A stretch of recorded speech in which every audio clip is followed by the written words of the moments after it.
subhanahu wa ta'ala. If we cannot keep the manners, then we're not going to get nowhere. Of course, I cannot blame you also, because you're not growing up with a handkerchief. I'm sick. We're sick too. But we should watch these things.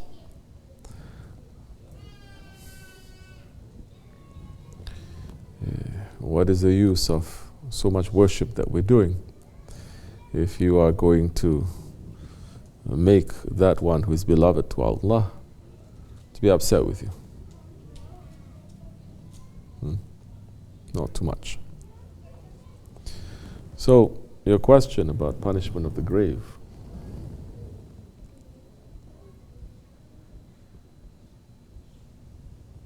Why the grave should be punishing you? The grave should not be punishing you. Why is the grave punishing you? Because you are sending it to the grave. Correct or no? Grave is not punishing you.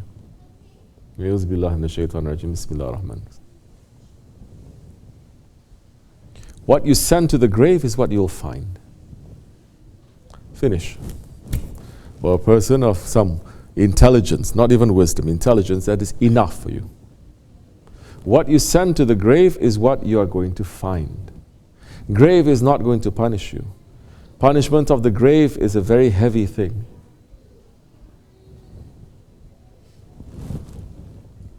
But why the grave should be punishing you if you're watching it every day? If you're watching, meaning you're watching what you're sending to it. Meaning you're watching your manners, your words, your actions, your intentions. Watching. If you're careful, I said too much, I should pull back. I say wrong thing, I should apologize. I did this, I did this. You're watching yourself. Oh, I'm going to say wrong thing, I must say astaghfirullah. Then why should the grave be punishing you that time? Shaykh Efendi said, how many times he says, this day is filled with 24 hours. 24 hours, there are 24 drawers. That either you're going to fill it up with jewels and precious material, or you're going to fill it up with punishments, scorpions and snakes and rats. And those jewels and those rats, where are they coming from? From the ground or from the skies? From you again. From you.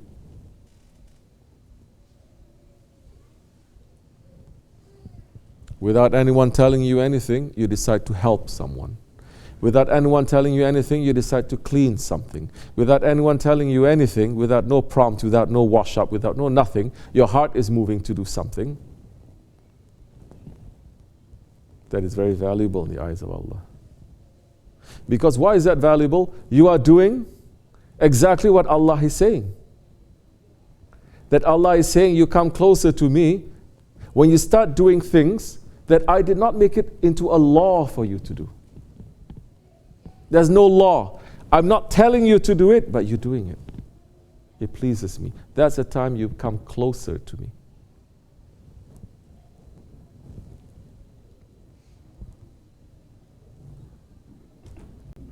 So, the punishment is not coming from the ground or from the sky or from wherever. It's coming from you. You are the one who's filling up those drawers. Every hour there's a drawer there. Every hour there is a drawer. You're going to see what you filled up your time with. Is it good things or is it malayani? Malayani means things that don't concern you, nonsense things. Or is it dunya things? Or you're constantly fighting with someone? Are you constantly fighting with yourself for no reason? You'll find. But why are you going to wait until you are in the grave to open those drawers? You don't have enough sense? Everyone has. In fact, it's a requirement. You must be sane. You must be not crazy, then all these things apply to you. In Islam, according to Shariat, you can only carry the Shariat if you're not a crazy person. If you're a crazy person, you don't even have to pray 5 times a day. So we're not. How you know we're crazy or you're not crazy? If you know to eat and you know how to go to the bathroom, it is enough. Okay? When you're not mixing up the two. Yeah, there's some who mix it up. They're crazy. There's some who mix it up in the Dergahı of Shaykh Maulana too. Because they think they're such high-level people that they're saying to Shaykh Maulana, oh, every night I sit with Allah and I eat with Allah. Shaykh Maulana says, where was I when you were there? I didn't see you. He says, must be. Your Shaykh is not present with you when you're claiming things like that? How it can be? Oh, just you and Allah. MashaAllah, like majority of Muslims today thinking. Shaykh Maulana signaled to Shaykh and he says, watch him. Then Shaykh Efendi saw with his own eyes, he was in the bathroom, he was eating all the dirtiness. Subhanallah, Allahu Akbar, he was eating. Oof. This is how shaitan tricks you. So you don't have intelligence enough to check your drawers? You have intelligence enough to check your bank account? You have enough intelligence to check to see whether you paid your taxes or not? Whether you have enough, whether someone hacked into your account or not, you have enough intelligence to do all of that. Why we're not having enough intelligence to check what did we do today? Because Muslims become arrogant and stubborn. I pray 5 times a day, that's okay. I pray. I say Assalamu alaikum. I do this, I'm a good one. Who is telling you you're good? Who is telling you you're good? Who is telling you you're good because you pray 5 times a day? Which majority don't even. If they don't pray 5 times a day, imagine Ramadan. Oof, imagine Zakat. Oof, imagine the Hajj. The Hajj? Let me tell you about the Hajj. Once upon a time, there was one big saint living in a town, in a city. He went to the Hajj. While he was in the Hajj, he fell asleep. He finished everything. Everyone has finished everything doing. They came down, they cut their hair, they cut one animal, and it came out from Ihram. And that saint, one night, he fell asleep, and in his dream, he saw the 2 angels who are recording the names of those who have went on that Hajj that year. This was hundreds of years ago. This happened. Meaning there was a time when there is no internet, there's no computers, there's no online influencers, there's no magazine, there's no television, there's nothing like that. Muslims in Muslim countries, there is a Khalifa, there is a Sultan, everyone is living according to the laws of Allah and His Prophet. Clean. That if you were to see them, you think you're crazy. How can you live like this? Men living like this? Women living like this? You're going to call those women crazy. So that saint fell asleep and he saw, don't worry, there are people who are able to see that. If you think what you see with these eyes is all that there is, then you have no faith. Because the rukun, the principles of faith, is to believe in the unseen. And that saint saw these 2 angels talking to each other. And one angel says, how many came to the Hajj today? Let's say, pick a number. That time. 70,000. Today, of course, millions they come. 70,000, let's say. How many Hajj they accepted? None. The saint was shocked. He himself, his Hajj wasn't accepted. He was shocked. except for one person. But he didn't make the Hajj, but his Hajj is accepted. The saint was more confused. And the other angel said, okay, what is his name? So and so. Where does he live? This place. They recorded it. Immediately he woke up, Tawbah, astaghfirullah. He went to Sajda. Those times, people have faith. They don't sit and say, did I dream? Is that real? Is this? Is this that? Anything that brings them closer to their Lord, they go into sajda. Prophet ﷺ used to see dark clouds coming. Dark clouds just coming. And he used to pray and beg Allah not to punish his nation the way Allah has punished the nation of Ad and Samud with a storm. These days, things happen into this world. Muslims say first, no, it's nothing to do with Allah. Natural. We all become, what, pagans? Natural.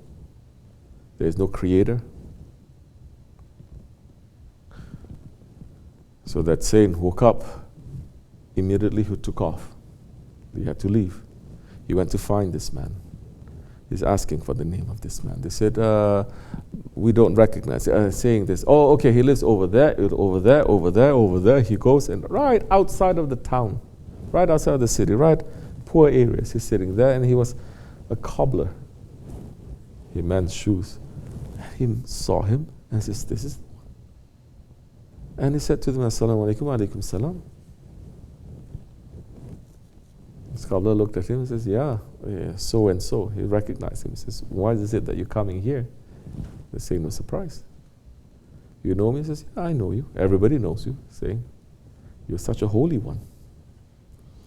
And he says, please tell me, what did you do that is special? What special dua, what salawat, what riyada, what suluk, what, like today's people, they enter the tariqat, they want special secret prayer, secret dua, like it is a mantra or something.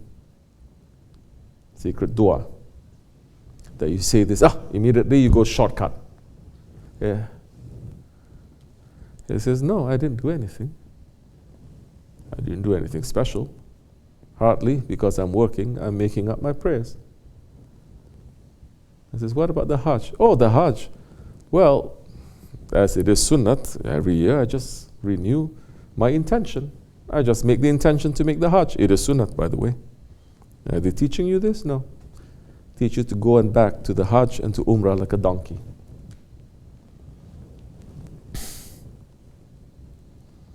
I make my intention. 40 years I've been making it. Only that this year, finally, I save money. Saying to go to the Hajj. 40 years I was saving that. I was going to go, but my wife, according to one riwayat, saying my wife is pregnant. And she smelled delicious food coming from the neighbor. And I says, please go and buy something. I say, if I buy, I won't have enough to go. He says, please, I'm in need, go and buy. He goes to the neighbor, he knocks on the door, he sees this old woman with so many children, and they're cooking something, and they're eating. He says, please, I need to buy this. He says, oh, you cannot buy this. He said, please, I need to buy. My wife, she needs it. She's pregnant. You cannot buy this. He says, why I cannot buy? He says, it is haram for you, but it is halal for us. He says, what do you mean? We haven't eaten for days, me and my children. One day, a few days ago, we saw a dead donkey. We took the meat, and we're still eating from it. As you know, a donkey is haram, forbidden for us to eat.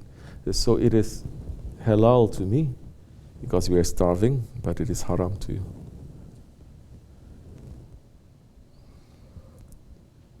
The man took all his money that he's saving for 40 years, gave it to the neighbor,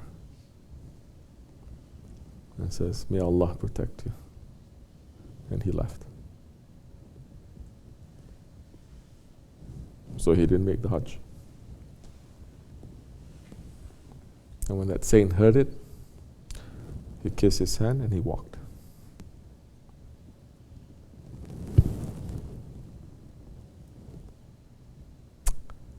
Good intentions,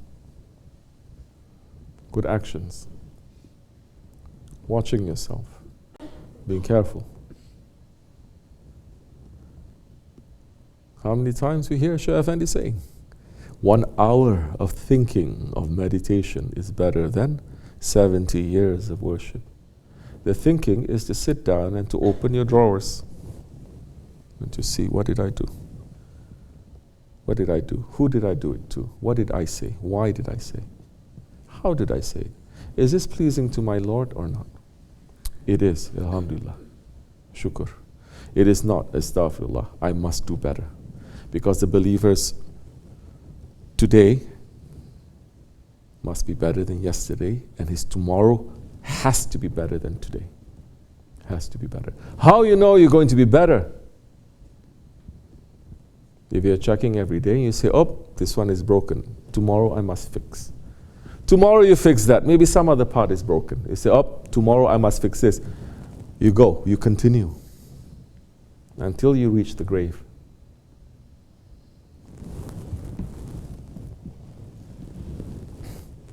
This is not a law. This is not Shariat. This is tariqat. You understand?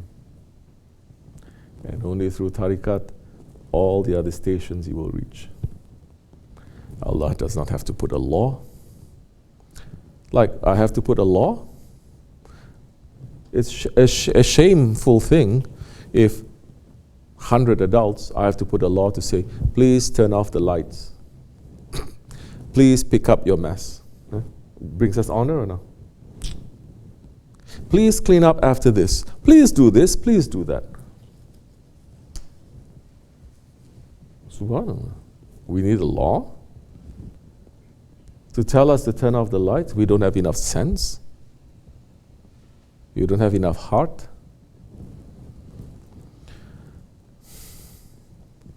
Because tariqat is not forcing also. But people that you are still in the level of donkeys, you still need the stick and you still need the carrot to move. Otherwise, no. People driving as they like. Here only. Doing this, doing that, knocking into each other, sometimes covering it, sometimes denying it, sometimes saying I'm doing it. Can such a thing exist outside? Outside of the Dergah. Can such a thing exist? You're just driving as you like, you're hitting something, sometimes you hide, sometimes you don't, sometimes. Can such a thing exist? No. You're being very careful. Because why? Why? There is a law. And that law comes with a stick. There's no law here, really. We're saying please. We're trying to be human. You don't need laws like that. So we're still in the animal level. If you're afraid from your Lord,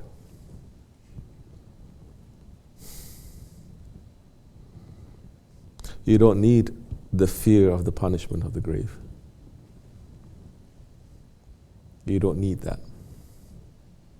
You don't need that, oh, this is going to happen to me, this is going to happen. You don't need that.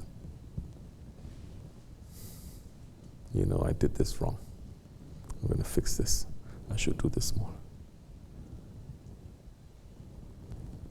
I'm not being happy enough. I'm not being thankful enough. Why am I always complaining? This whole day pass. How many hours I think about myself, what I want, and how many hours I think about my Lord. Finish. It's done. How many minutes we think about our Lord? To just sit and to be with Allah. You sit, you're being with Allah, oh, your heart is circling everywhere else. Astaghfirullah. So think what you're sending. You do something wrong, run to do something right.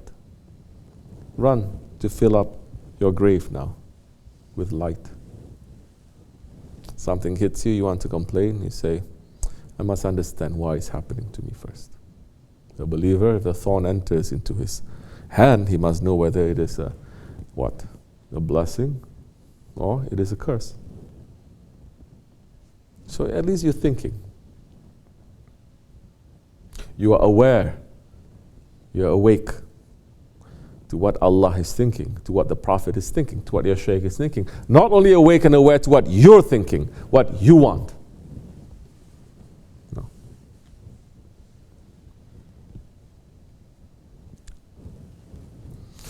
We have to be careful. The manners, it is everything. ومن الله التوفيق. الفاتحة.